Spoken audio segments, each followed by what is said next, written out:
Hey guys, Brian Zach here. Welcome back to my channel.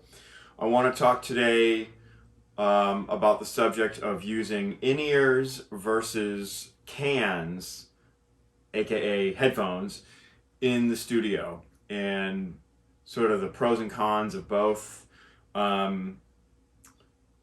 Before I get into that, don't forget to check out my Patreon page, patreon.com/BrianZach, where I have a full video on this and a full actual like gear review on these particular headphones. These are the Ultraphones made by GK Music, and so this is what I use here in the studio, and when I go to other studios to record, I bring these with me. These Ultraphones. So the reason I prefer headphones to in-ears in the studio is a couple of reasons, but one main reason. The main reason is for a safety issue, because if something should feedback or like something, there's like a loud noise or a loud static or just any kind of noise that could happen in the studio, something gets unplugged, or I don't know, maybe the power goes out and there's like a big pop. Sometimes, with using phantom power, there can be pops. People turn off and on phantom power without telling you. It's a safety thing, because with cans, what I can do is I can just rip them off really quickly. And with in-ear monitors, especially with the molded in-ear monitors, which is actually, I recommend those, especially if you're playing a lot of live gigs. I used to use the normal earbuds with the rubber tips. Those you can pull out pretty quickly, but still not as quickly and or safely as using in-ears. And that's the whole thing, is like when I'm using in-ears and my in-ears are molded for my ears, once they're in, like there's no way I wouldn't be able to rip them out. Probably not without breaking them or hurting myself like pretty badly in my ears, my ear canal. So it's really primarily a safety thing, more than anything else. But I will say this: these Ultraphones, I'm not sure how many dBs these block out when I put them on, but they feel like probably around like between 25 and 30 dBs, I'm guessing. I think I read that. But don't quote me on that. You'll have to look at their website, which is listed right here, gk-music.com. So go there and check that out. But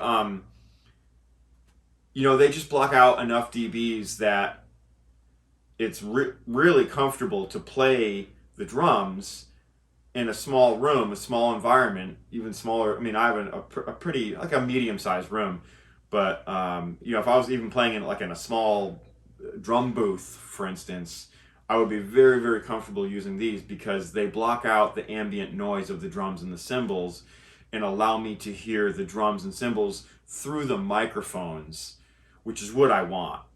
And now that's also true for in-ears, especially if you have the molded kind, because the molded give you that same sort of isolation if they're fit right. And that is true. But again, it's just, I prefer the cans. It's much easier to take them on and off. Let's say I'm in a recording studio and recording with a small group, like maybe a rhythm section, and we do a take. We finish the take and we all want to go, chances are a lot of times you'll want to go into the control room. You get invited into the control room to listen back to the take, or maybe you did two takes and you want to listen and A/B the two takes, and you get invited into the control room. So now, okay, I got to take off, but with headphones, you just slip them off and boom, you just put them aside. But with in-ears, it's like in and out and in, it's just much easier to take these on and off than it is to slip in the in-ear monitors in and out of your ears, especially with the molded kind, again, because you have to sort of like roll them in. You have to fit them around your ear. The cable goes around your ear. They're more delicate. That's much easier to, I'll say this, it's much easier to, let's say you take off the in-ears, you're going to go into the control room, and, unless you're really careful with them, a lot of times they'll just fall on the floor. And now you're going to come back to the drums and you might step on them because they're small and you're not going to see them.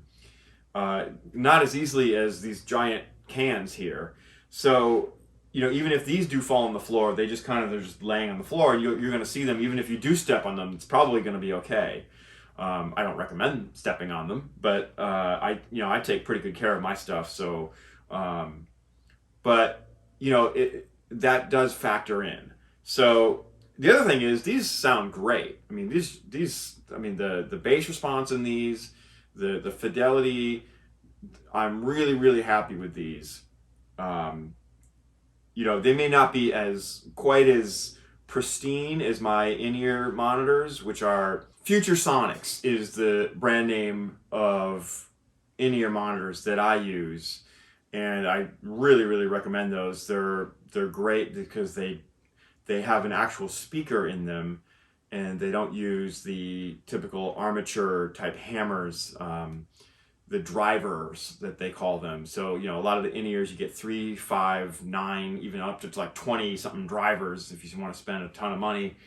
But the thing is with the drivers is that they're a little bit more fatigued. They fatigue your ears a little bit more because, again, there's these hammers that are sort of like, I don't know exactly the technology, but this is what I was told, is that the speakers are actual speakers, and there's just less fatigue when you're using in-ears for long periods of time, long concerts, long rehearsals, long sessions, and so on. So I love the Future Sonics in-ear monitors, but I also love these Ultraphones for the studio, and this is what I prefer for the studio. Now, I do have other pairs of headphones. I have a pair of Audio Technicas that I used to use before I bought these. I did take a chance on these, because these are kind of expensive, and I hadn't tried. I bought them without trying them, but I just saw enough drummers in the studio using these that it sort of convinced me, okay, there must be something here to this, because with the Audio Technicas, they weren't as closed as these are. See, that's really key when you're a drummer. You want a really closed pair of headphones because, again, you're trying to get that isolation. And with the Audio Technicas, they weren't quite as closed as these are, and I found that over time I was turning up the volume more and more in the cans, and as well, just the ambient sound of the drums and cymbals was bleeding through the headphones into my ears. And on a hard rockin' session, like a real loud session, I found sometimes my ears would be fatigued and or possibly even ringing slightly after a session, after a rehearsal or a practice session, what have you. So, in the interest of protecting my ears, and I'm very, very careful of that all the time, I took this chance and spent the money on these. Now, they're not cheap. I think I spent maybe $270 or something like this on these. I mean, it's just under $300 all told. But for what I do and for what I want to do and protect myself, that's worth it to me. So anyway, that's it. That's kind of the comparison. I mean, if you have any other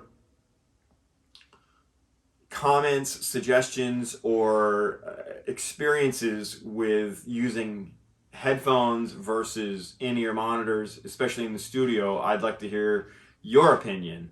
Maybe you've had an accident. Maybe you had something happen where you were using in-ears and you couldn't get them out in time, and maybe you have hearing damage.